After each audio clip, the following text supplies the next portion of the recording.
bienveillant et ferme à la fois. Et c'est pas parce qu'on dit non à un enfant doucement qu'on est laxiste. Permettre au père de s'impliquer, de soulager la maman. Bonjour, je m'appelle Gilles Vaquier de la Baume, je suis le fondateur de l'atelier du futur papa. Alors, l'éducation positive et bienveillante, ça consiste à considérer l'enfant comme d'abord un être de droit et non de devoir. Ça consiste à apporter une réponse en fonction du stade de son évolution sans être permissif. On peut être bienveillant et ferme à la fois. C'est aux parents à éviter de reproduire les schémas du passé pour s'inscrire dans quelque chose de nouveau, de différent. C'est bannir tout ce qui est violence et menaces, punition ou avoir un enfant responsable plutôt qu'obéissant. La tâche est immense et le bonheur l'est tout autant. Et c'est pas parce qu'on dit non à un enfant doucement que on est laxiste. Ça n'a rien à voir. La parentalité positive, ce n'est pas une lutte de pouvoir. On peut très bien être respecté sans s'énerver, sans crier, sans violenter, sans menacer. C'est mettre en avant les forces de l'enfant pour justement lui faire prendre conscience de quelles sont ces forces qui le caractérisent à lui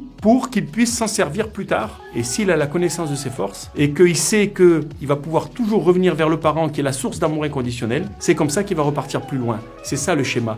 Dans l'éducation positive, il faut bien entendre qu'on a, nous, l'idée reçue que d'aller mettre une limite, ça va mettre un cadre rassurant à l'enfant. Or, il faut savoir qu'on a tous notre libre arbitre. À partir du moment où vous allez lui mettre une limite, lui, son premier objectif, ça va être de dépasser cette limite-là. Parce qu'à chaque fois qu'on met des limites, on voit qu'il sort de la limite, que de lui-même, il fasse la chose de bonne volonté. Et non pas qu'il le subisse, parce que tout compte fait, c'est pas pédagogique. Il risque de le faire par la menace, évidemment, mais ça n'apprend rien. Il faut qu'il ait l'impression d'avoir un peu de pouvoir sur la situation, pas de subir à 100%. Parce que mets ton manteau, c'est un ordre, je subis, il n'y a rien d'intéressant à ça. Ah oui, je participe, effectivement, tu as raison, il fait froid. Oui, tu as raison, je mets mon manteau. C'est se servir des codes de l'enfant. Quels sont-ils? La découverte, le pouvoir et l'autonomie. L'éducation positive, c'est aussi permettre au père de s'impliquer d'une manière douce et ferme dans l'éducation. Ça va permettre de soulager la maman. On a fait l'enfant à deux, on est à deux dans la vie de tous les jours et on doit mener toutes les tâches ensemble, que ce soit l'éducation, les tâches de la maison. Et il est important, dans le cadre du démarrage de cette nouvelle vie, de s'impliquer au plus tôt et au plus fort. C'est un gage de réussite pour l'avenir. Je dis ça pourquoi? Parce qu'il y a quand même 30% des couples qui se séparent dans l'année qui suit l'arrivée de l'enfant. Si on ne s'implique pas dès le départ, on prend énormément de retard. Les enfants passent très vite d'une période à une autre. L'objectif de se préparer, c'est de pouvoir anticiper sur ces périodes. On pourrait croire que